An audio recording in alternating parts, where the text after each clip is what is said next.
Selamat datang di Center for Digital Society, Fakultas Ilmu Sosial dan Ilmu Politik Universitas Gadjah Mada.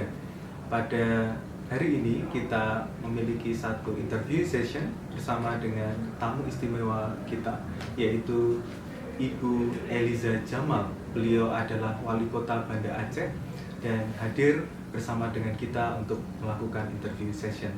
Selamat datang Ibu di Jogja. Terima kasih atas kehadirannya. Bu Eliza, kami mohon Ibu mungkin bisa bercerita tentang komitmen Banda Aceh dalam mendorong pengembangan smart city di Banda Aceh. Iya, tentu saya sangat bersyukur. Pertama, terima kasih dulu atas undangannya dan bersyukur atas adanya perubahan pengembangan ke arah menjadi smart city. Karena awalnya kita punya master plan ya, menjadikan Banda Aceh Islamic Cyber City.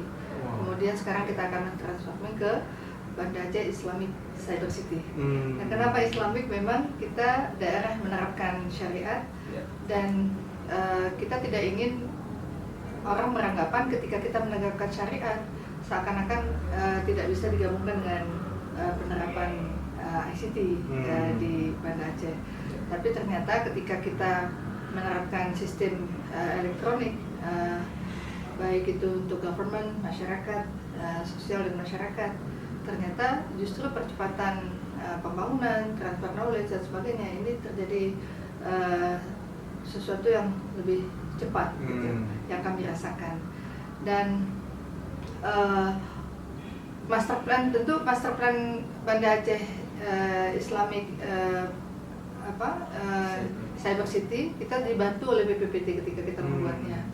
Jadi bagaimana government to government, government to business, government to employee, dan kemudian kita sedang menyusun ke depan untuk Banda Aceh Islamic Smart City. Nah, jadi ICT ini sangat penting untuk bagaimana percepatan mereformasi birokrasi yang ada, kemudian juga melakukan percepatan perbaikan pelayanan kepada masyarakat, kemudian juga untuk bagaimana mengurangi untuk pencegahan terhadap korupsi, juga apa yang sudah kita laksanakan dengan program-program melalui government ini menjadi benchmarking dari kabupaten kota. Kita tahu Banda Aceh adalah kota tujuan, bukan kota transit. Dan kita ingin sekali wisatawan itu datang. Ternyata potensi untuk pembelajaran menjadi kota itu memiliki inovasi-inovasi, kreativitas. Ini juga termasuk percepatan untuk meningkatkan perekonomian masyarakat di sektor pariwisata dari sisi ilmu pengetahuan gitu. Jadi apa-apa yang kita sudah laksanakan di Banda Aceh, bagaimana agar perubahan-perubahan itu dalam sisi pelayanan kepada masyarakat terlebih dahulu.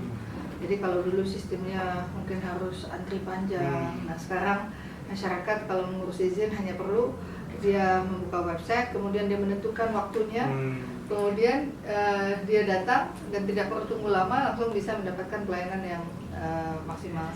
Begitu juga dengan bagaimana agar kita di Banda Aceh ini bisa melihat beban kerja dengan baik, misalnya dari sisi reformasi birokrasinya, kemudian beban dari prestasi kerja. Nah, kita memiliki aplikasi yang kita sebut dengan e-kinerja.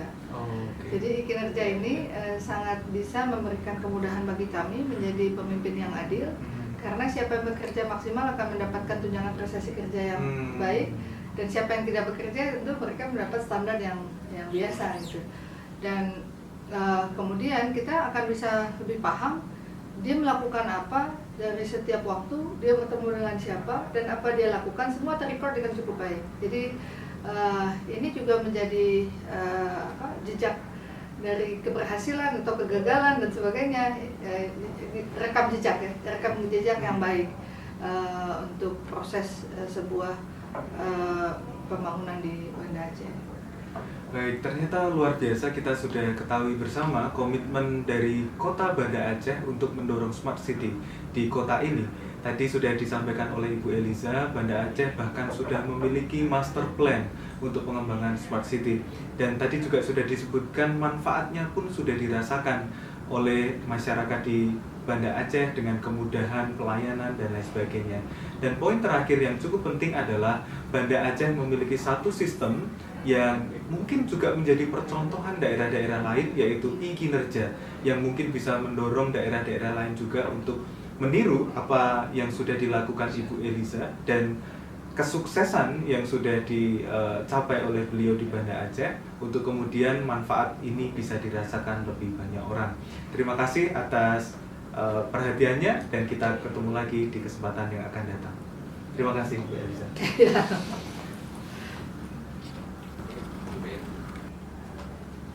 Baik Bu Eliza, mungkin pertanyaan lain yang menarik juga Bu, bagaimana Ibu kemudian menggabungkan antara kearifan lokal dan religiusitas di Banda Aceh dengan program Smart City ini Bu? Karena tadi Ibu menjelaskan bahwa ada nuansa Islami yang cukup kental ketika Ibu kemudian mengembangkan program ini. Ini sangat menarik Bu untuk di-share ke teman-teman. Iya, memang apa yang kita terapkan di Banda Aceh ini harus semuanya berbasis agama, berbasis syariat. Maka kita ikat smart city itu tidak hanya smart city tapi Islamic smart city. Ketika kita berbicara Islam, tentu patron kita adalah Al-Quran dan Sunnah. Yang Rasul mengatakan bahwasanya smart itu, orang cerdas itu adalah orang yang ingat mati dan mempersiapkan kematian. Maka yang menggunakan ICT ini juga harus benar-benar bisa memastikan kalau mati masuk surga gitu. Karena apa? Kalau dia tidak bisa menjaga matanya, dia tidak bisa menjaga kemaluannya, dia tidak bisa memanfaatkan itu sesuai dengan apa yang Allah perintahkan, maka dia akan hancur. Tapi justru sebaliknya, ketika mereka memanfaatkan ICT ini justru untuk kepintaran dari sisi agama, dari sisi ibadah, justru ini proses percepatan mereka bertemu Allah husnul khatimah. Jadi itu yang mungkin membedakan antara Banda Aceh dan daerah-daerah lain di Indonesia. Dan apapun yang kami lakukan ini bentuk ibadah bagi kami. Ini adalah dakwahnya kami. Kami ingin mengatakan ketika kami menerapkan syariat, kami juga bisa berkontribusi secara aktif dan positif untuk membangun Indonesia Raya ini. Indonesia yang akan lebih maju, yang akan lebih dipercaya, yang oleh seluruh masyarakat di dunia, disebabkan karena integritas dari pelayanan pemerintahannya, kemudian kualitas integritas masyarakatnya, dan seluruh aplikasi yang kami buat ini yang diciptakan memang langsung dari staf karyawan kita di pemerintah kota, itu semuanya merah putih gitu. Merah putih ini adalah bagaimana semua orang bebas untuk mengadopsi apapun yang kami buat tanpa memungut biaya apapun gitu. Inilah dakwahnya kami, inilah kontribusi kami, sehingga walaupun kami di ujung pulau Sumatera, ternyata kami bisa berbuat untuk Indonesia ini. Baik, luar biasa. Tapi dibalik semua kisah sukses yang Bu Eliza dan pemerintah Kota Banda Aceh lakukan, mungkin ada tantangan-tantangan Bu ketika mengembangkan program ini. Kira-kira apa Bu tantangannya? Iya, awal-awal memang ada artinya penolakan ya, karena memang ketika kita mau melakukan perubahan tentu akan ada yang suka dan ada yang tidak gitu. Tapi kita mencoba memberikan pemahaman sederhana. Katakanlah tantangannya misalnya kita memasang CCTV di setiap ruangan. Itu privacy. Secara privacy orang bilang, nanti kalau saya apa-apa semua diketahui. Saya bilang, saya hanya mengatakan Allah saja. Itu juga memberikan kepada kita setiap hari ada malaikat rakit ratid setiap hari memantau kita. Nah, CCTV ini juga memantau, tapi kan nggak semua orang memantau dia seseorang itu. Jadi kalau merasa dipantau ya tolong kerja bagus-bagus. Tapi kalau kapan pemantauan itu perlu kita lihat ketika ada persoalan gitu kan, tidak setiap hari orang kerja kantor saya plototin itu kan enggak gitu.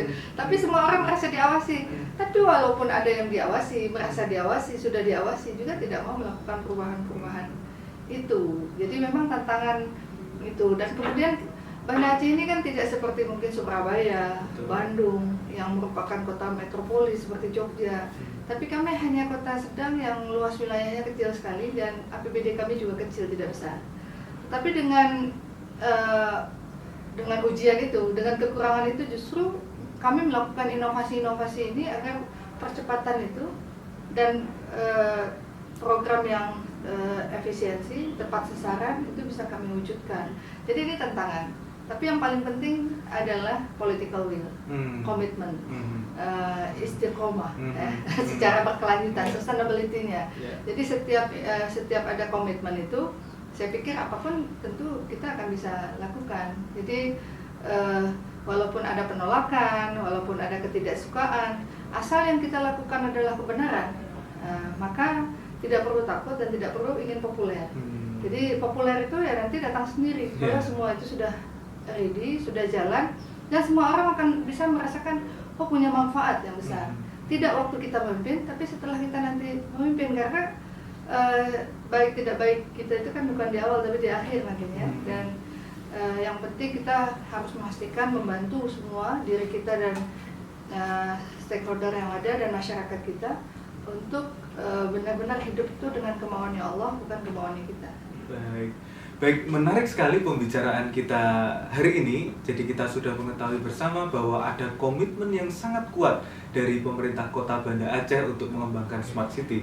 Bahkan beliau dengan timnya sudah mempersiapkan master plan dan juga melakukan banyak hal. Salah satunya yang cukup dianggap sukses di Banda Aceh adalah program e-kinerja, dan itu mungkin bisa menjadi inspirasi bagi kota-kota lain untuk membantu pelayanan publik di kotanya masing-masing. Satu hal juga yang menarik dari Kota Banda Aceh adalah nuansa religius yang luar biasa kental di dalam pengembangan Smart City ini, menjadikan keunikan pengembangan Smart City di Banda Aceh menjadi sangat menarik untuk dikembangkan lebih lanjut. Demikian perbincangan kita hari ini. Terima kasih banyak Bu Elisa sudah bersama dengan kami, dan sampai jumpa di kesempatan yang lain.